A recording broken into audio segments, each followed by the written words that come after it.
ইন্নাল হামদালিল্লাহ ওয়াসসালাতু ওয়াসসালামু আলা রাসূলিল্লাহি ওয়া বা'দ। দূরে কিংবা কাছে বিশ্বজুড়ে পৃথিবীর যে প্রান্ত থেকেই এই মুহূর্তে আমাদেরকে দেখছেন, আপনাদের সবাইকে আন্তরিক প্রীতি ও মোবারকবাদ জানিয়ে রমাদান আল করিমের জিটিভির অনন্য আয়োজন বিআরবি কেবলস নিবেদিত সওয়াল ও জবাব অনুষ্ঠান শুরু করছি, powered by Bhaiya Hotels, co sponsored by Salt Bay. প্রিয় দর্শক, প্রতি পর্বের মতো আজকেও আমরা একজন বিশিষ্ট আলেমে দ্বীনকে স্টুডিওতে আমন্ত্রণ জানিয়েছি। চলুন তার সাথে পরিচিত হয়ে আসি। উপস্থিত রয়েছেন হাফিজ মাওলানা মুফতি রেজাউল ইসলাম কাসেমি, খতিব JMI ইন্ডাস্ট্রিয়াল গ্যাস লিমিটেড, জামে মসজিদ, চট্টগ্রাম। আসসালামু আলাইকুম ওয়া রাহমাতুল্লাহি ওয়া বারাকাতুহু। ওয়ালাইকুম আসসালাম ওয়া রাহমাতুল্লাহি ওয়া বারাকাতুহু। কেমন আছেন মোহতারাম? আলহামদুলিল্লাহ, আমি ভালো আছি। আপনি কেমন আছেন? আলহামদুলিল্লাহ, আল্লাহ আমাকেও ভালো রেখেছেন। আজকের আয়োজনে আপনাকে স্বাগত জানাচ্ছি। শুকরান, জাযাকাল্লাহ। আমরা যে বিষয়ে আপনার কাছে জানতে চাইব সেটি হচ্ছে, এই মাহে রমাদান হচ্ছে সহমর্মিতার মাস। যারা অধীনস্থ রয়েছেন তাদের প্রতি অনেক দায়িত্ব রয়েছে মালিক শ্রেণীর।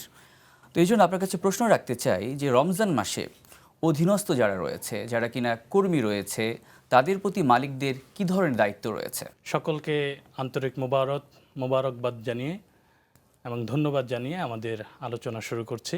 রমজান মাস যেমনিভাবে সিয়াম সাধনার মাস, ইবাদতের মাস, তাকওয়া হাসিলের মাস, আমলের মাস, ঠিক তেমনিভাবে মাহে রমজান সহনশীলতার মাস, সহমর্মিতার মাস।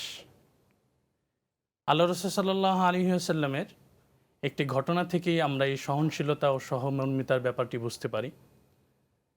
ইমাম বাইহাকী রহমতুল্লাহি আলাইহির বিখ্যাত কিতাব শুআবুল ঈমানের মধ্যে হাদিসটি এসেছে। তিনি ইরশাদ ফরমান যে রাসূল আকরাম সাল্লাল্লাহু আলাইহি ওয়াসাল্লাম মাহে রমজানে অধিক পরিমাণে বন্দীদেরকে মুক্তি করে দিতেন এবং তিনি সাহায্য প্রার্থীদেরকে পর্যাপ্ত পরিমাণে দান করতেন। এই হাদিসের শিক্ষা থেকে আমরা বুঝতে পারি যে রমজান মাস যেমন তাকওয়ার মাস, ঠিক তেমনিভাবে মানুষের প্রতি, অধীনস্থদের প্রতি সহনশীলতা ও দায়িত্ববোধের মাস। ইসলাম প্রতিটি মানুষের অধিকারকে সংরক্ষণ করেছে। শুধু তাই নয়, প্রতিটি মাখলুকের অধিকার ইসলামে সংরক্ষিত। ঠিক সেভাবে মালিক এবং শ্রমিকের অধিকারের ব্যাপারে ইসলাম দিক নির্দেশনা দিয়েছে। জি, শ্রমিকের অধীনস্থদের প্রতি এই যে দায়িত্ব কর্তব্য, এটা শুধু মাহে রমজানের কোনো বিশেষ আমল না, সবসময়। প্রিয় দর্শক, ফিরে এলাম বিরতির পর। আপনারা দেখছেন জিটিভির অনন্য আয়োজন বিআরবি কেবলস নিবেদিত সওয়াল ও জবাব, powered by Bhaiya Hotels, co sponsored by Salt Bay. মোহতারাম, আমরা আলোচনা করছিলাম যে যারা অধীনস্থ রয়েছে তাদের সাথে আমরা কেমন আচরণ করব এই মাহে রমাদান, বিশেষ করে যারা কিনা রোজা রাখছেন, শ্রমিক শ্রেণী যারা রয়েছেন। তো এক্ষেত্রে অনেক মালিকপক্ষ আছে যে অতিরিক্ত কাজ চাপিয়ে দেন, মানে রমজানের যে একটু তাদের প্রতি সহানুভূতি দেখানো দরকার সেটা না করে বরং তাদের উপর কাজের প্রেশার আরও বাড়িয়ে দিচ্ছেন। তো এই ব্যাপারে আপনি কি বলবেন? রমজানে তারাও যেহেতু আল্লাহর বান্দা, তাদেরও আল্লাহর ইবাদত করতে হবে।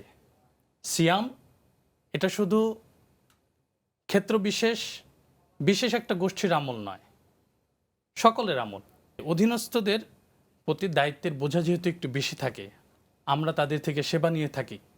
তো এই ক্ষেত্রে আল্লাহ রাসূল সাল্লাল্লাহু আলাইহি ওয়াসাল্লামের সরাসরি নির্দেশনা রয়েছে হাদিসের মধ্যে যে মান খাফফাফা আন মামলুকিহি ফিহি, মান খাফফাফা আন মামলুকিহি ফিহি গফারাল্লাহু লাহু ওয়া আ'তাকাহু মিনান নার।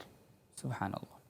যে ব্যক্তি এই মাহে রমজানে শ্রমিকের উপর থেকে, অধীনস্থদের উপর থেকে দায়িত্বের বোঝাকে হালকা করে দিবে, আল্লাহ তাআলা তাকে ক্ষমা করে দিবেন এবং জাহান্নামের আগুন থেকে তাকে চিরতর মুক্তি দিয়ে দিবেন। সুবহানাল্লাহ, কত বড় পুরস্কার, কত বড় অফার। হাদিসের উপর আমাদেরকে যদি আমরা এটাকে আমলে নেই, তাহলেই অধীনস্থদের প্রতি আমাদের সদয় আচরণ এমনিতেই চলে আসবে ইনশাআল্লাহ। ইনশাআল্লাহ। ইনশাআল্লাহ। যে আরেকটা বিষয় তো হাদিসে বলা হয়েছে যে শ্রমিকের গায়ের ঘাম শুকানোর পূর্বে তার মজুরিটা দিয়ে দিতে বলা হয়েছে, এ ব্যাপারে যদি বলতেন। আল্লাহ রাসূল সাল্লাল্লাহু আলাইহি ওয়াসাল্লাম ইরশাদ করেছেন, আতুল আজির আজরাহু ক্বাবলা আইয়াজিফা আরাহু। যেটাকে এক শব্দে আমরা বলতে পারি, শ্রমিকের ঘাম শুকানোর পূর্বেই তার মজুরি আদায় করো, তার পারিশ্রমিক দিয়ে দাও। তো পৃথিবীর ইতিহাসে শ্রমিকদের ব্যাপারে এত চমৎকার কথা আর কে বলেছে আমাদের প্রিয় নবী স্যার? কে বলেছে? এর কোনো প্রমাণ নেই, এর কোনো বিরল কতটা দৃষ্টান্ত। সম্মানিত করা হয়েছে ইসলাম সম্মানিত করা শ্রমিকদেরকে। হয়েছে। শ্রমিকের ঘাম শুকানোর পূর্বে তাদের প্রাপ্যটা তুমি আদায় করে দাও। আদায় করে দাও। তো যেহেতু মাহে রমজানের পরেই একটি বিশেষ দিন আসছে, এই জন্য আমরা শ্রমিকের এই পাওনাটা, শ্রমিকের ন্যায্য পাওনা যেটা পারিশ্রমিক, এর বাহিরেও আমরা এই ঈদকে কেন্দ্র করে আমরা তাদেরকে একটা বোনাস দিতে পারি। যদি সে মুস্তাহিক হয়, উপযুক্ত হয়, তাহলে আমাদের জাকাত, ফিতরা, দান সৎকার যে খাতগুলো আছে সেখান থেকে একটা নির্দিষ্ট পরিমাণ অ্যামাউন্ট তাকে দিয়ে আমি তার পরিবারটাকেও হাস্যোজ্জ্বল করতে পারি। ইনশাআল্লাহ, ইনশাআল্লাহ। অর্থাৎ মালিক পক্ষ সর্বোচ্চ চেষ্টা করবেন যাতে করে শ্রমিকের অধিকারটা যেন রক্ষা হয়। জি। এবং এই মাহে রমাদানে বিশেষ করে এই যে এবাদতের ব্যাপারে মালিক পক্ষ খেয়াল রাখবেন যাতে করে তার যারা কর্মজীবী যারা রয়েছেন, তার শ্রমিক রয়েছেন, তারা যেন ঠিকভাবে এবাদত বন্দিগি করতে পারেন। আপনাকে অসংখ্য ধন্যবাদ জানাচ্ছি আজকের আয়োজনে অত্যন্ত সারগর্ভ আলোচনা পেশ করবার জন্য। প্রিয় দর্শক, সময় বলে দিচ্ছে আজকের মতো বিদায় নিতে হবে। আপনারা দেখছিলেন বিআরবি কেবলস নিবেদিত সওয়াল ও জবাব, powered by Bhaiya hotels, কো-স্পন্সর্ড by Salt বে।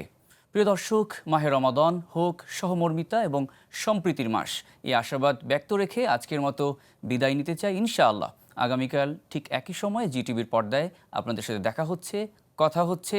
আসসালামু আলাইকুম ওয়া রাহমাতুল্লাহি ওয়া বারাকাতুহু।